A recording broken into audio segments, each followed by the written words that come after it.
On April 23, 1993, a Metrolink commuter train departed Los Angeles on what should have been a routine morning run to San Bernardino. The weather was clear, the equipment was functioning, the crew was experienced. Yet within 90 minutes, that train would be involved in a collision that killed 2 people and fundamentally altered how we think about rail safety in America. This wasn't a story of speeding trains or catastrophic mechanical failure.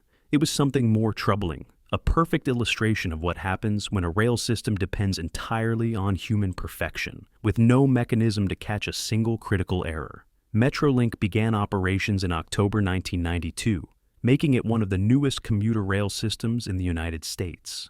The agency was created out of necessity. Los Angeles traffic had become suffocating, and California needed alternatives. But Metrolink didn't own most of the track it ran on. Instead, it operated as a tenant on railways owned by freight companies.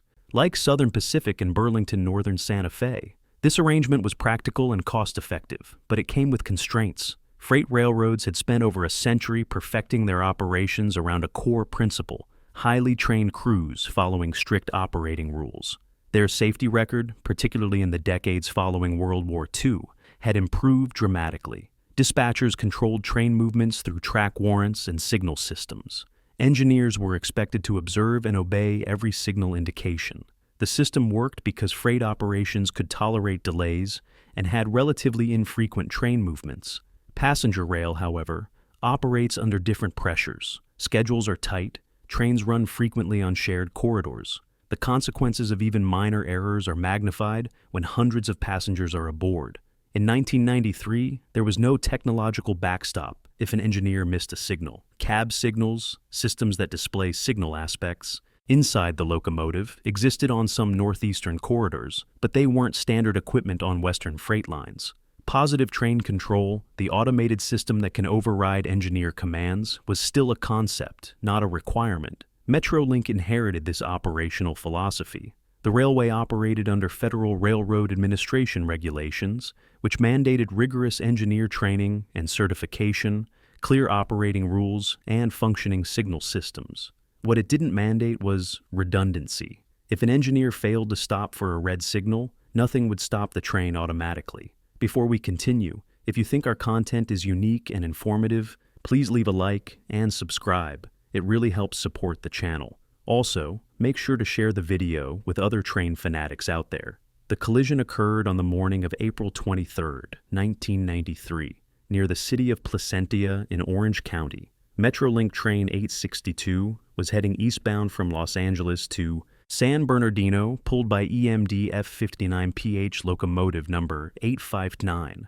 This was a standard weekday commuter run, carrying passengers to work and appointments. Ahead of the Metrolink train, a Southern Pacific freight train was occupying the same track, moving in the same direction. The signal system was functioning exactly as designed. The block occupied by the freight train generated a red signal for any following train. This is fundamental railway signaling: one train, one block. If a block is occupied, the signal protecting it displays stop.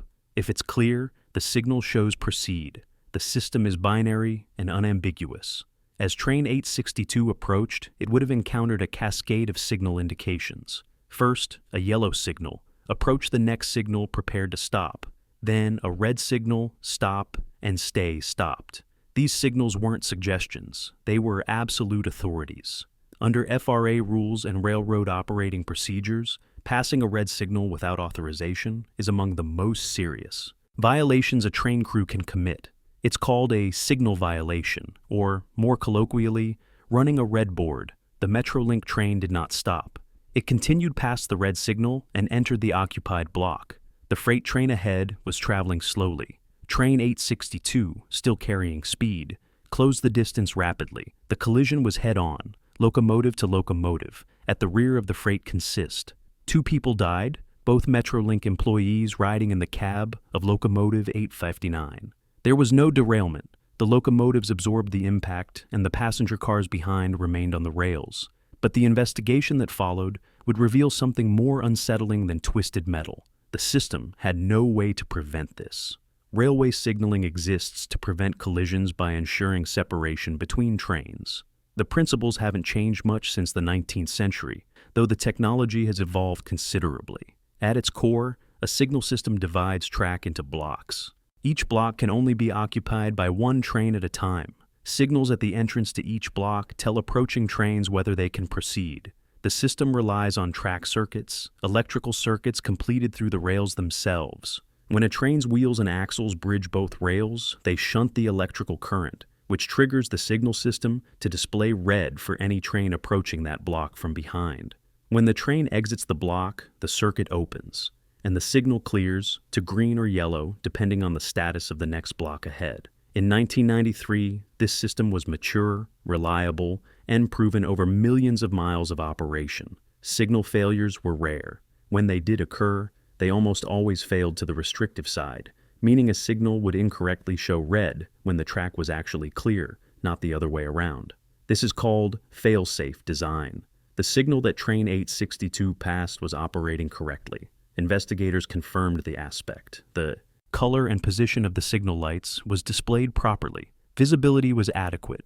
There was no fog, no vegetation obscuring the mast, no burned-out bulbs. The engineer would have had ample time to observe the signal, interpret its meaning, and bring the train to a stop. So why was it missed? Human factors research offers several explanations. Expectation bias is one. If an engineer expects a signal to be green based on prior experience or schedule knowledge, the brain can sometimes process the signal as green even when it's red. This isn't a matter of negligence. It's a well-documented cognitive phenomenon. Attention tunneling is another factor. In the rhythmic environment of a moving train, particularly on familiar territory, situational awareness can degrade. Fatigue, distraction, or even momentary inattention can create a gap in perception lasting just a few seconds, long enough to pass a signal without consciously registering it. But here's the critical point. The reason doesn't change the outcome. The signal system did its job. The engineer didn't. And because there was no technological intervention, nothing stopped the train. In aviation, if a pilot ignores a warning, automated systems can take over. Modern cars brake automatically if they detect an imminent collision. Railway technology in 1993 had no such capability on most American freight corridors, and by extension, on most shared-use passenger lines. Cab signaling, which displays signal aspects on an in-cab screen and can enforce speed restrictions or apply brakes, had existed since the early 20th century. The Pennsylvania Railroad installed cab signals on its electrified Northeast Corridor in the 1930s, but these systems were expensive to install and maintain. They required continuous track-mounted equipment and compatible locomotive hardware. Freight railroads operating across vast distances with slim profit margins saw little incentive to install technology that duplicated what trained engineers were already expected to do. The industry's safety culture reflected this. Engineers were professionals, certified through rigorous testing and continuous evaluation. The assumption was that proper training, clear rules, and disciplined compliance would prevent accidents. For the most part, this assumption held. Signal violations were rare. Fatal collisions on mainline track were rarer still. But commuter rail changed the equation. Metrolink wasn't running a few freight trains per day with experienced crews who knew every signal location by heart. It was running frequent passenger service with tight schedules, multiple operators, and shared track. The margin for error shrank. The consequences of error grew. When train 862 passed that red signal, there was no alert in the cab, no alarm, no automatic brake application. The system assumed compliance because it was built on the assumption that compliance was guaranteed. One error, one moment of inattention, one misread signal was enough to defeat the entire safety architecture. This is what engineers call a single point of failure, a system with no redundancy. And in 1993, American freight-derived passenger rail was full of them. The National Transportation Safety Board investigated the Placentia collision, as it does all significant rail accidents. Their findings were methodical and damning. They ruled out mechanical causes. The brakes on train 862 were functioning. They ruled out signal malfunction. The red signal was displayed correctly. They ruled out track defects. The infrastructure was sound. What remained was human error and systemic vulnerability. The probable cause was determined to be the Metrolink engineers' failure to obey the red signal. But the NTSB doesn't stop at probable cause. They dig deeper into contributing factors, latent conditions, and systemic weaknesses. Their recommendations following Placentia emphasized the need for improved oversight, better training, protocols, and, critically, consideration of technology that could enforce signal compliance. But in 1993, positive train control was not yet a regulatory reality. It would take more accidents, more deaths, and more political pressure before PTC became a federal mandate. The technology existed in concept, but implementation required enormous investment in trackside hardware, locomotive equipment, GPS integration, wireless communication networks, and software capable of calculating safe braking distances in real time. The freight industry resisted, citing costs that would run into billions of dollars. Metrolink responded to the crash with procedural changes. Training was intensified. Operating rules were reinforced. Crew scheduling and fatigue management received greater scrutiny. These were necessary steps, but they didn't change the fundamental reality. The system still depended on humans never making mistakes. Public confidence, predictably, suffered. Metrolink was less than a year old, and its first fatal accident involved a scenario that seemed preventable if only the train had stopped when it was supposed to. Readership dipped. Media coverage was extensive. The question everyone asked was simple: how do we make sure this never happens again? The answer would take decades to implement. The 1993 Placentia collision occupies a specific place in the history of American rail safety. It wasn't the deadliest accident, far from it, but it was emblematic. It demonstrated that even a modern, well-intentioned commuter system operating on established freight infrastructure could suffer catastrophic failure from a single signal violation. In the years that followed, signal violations continued to occur across the national rail network. Some resulted in collisions, some did not. Each incident reinforced the same lesson. Relying solely on human compliance is insufficient when the stakes are lives.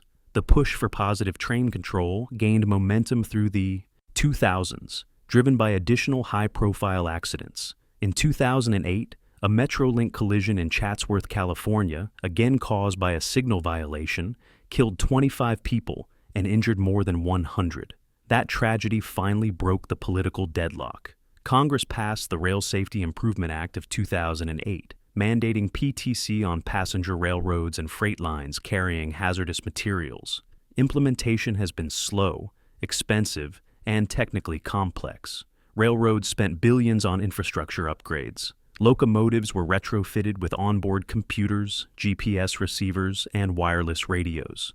Track databases had to be created, mapping every signal, speed limit, switch, and grade crossing. The system had to work seamlessly across multiple railroads, multiple train types, and millions of route miles. But it works.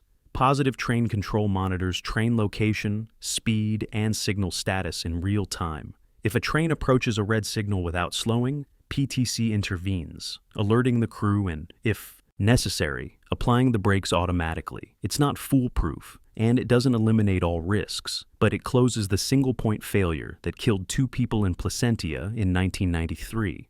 The lesson of Metrolink 8 Fragility is not that humans are unreliable. It's that systems designed around human perfection are inherently fragile. Engineers are skilled professionals, but they are not infallible. Signals are clear and logical, but perception can fail. Rules are comprehensive, but enforcement through discipline alone has limits. Modern rail safety doesn't assume perfection.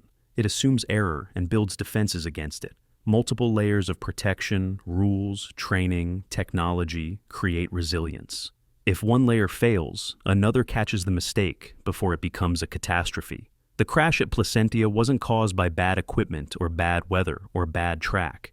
It was caused by a system that had no second chance. One signal, no backup. And for Metrolink, it was a line that, once crossed, could never be uncrossed.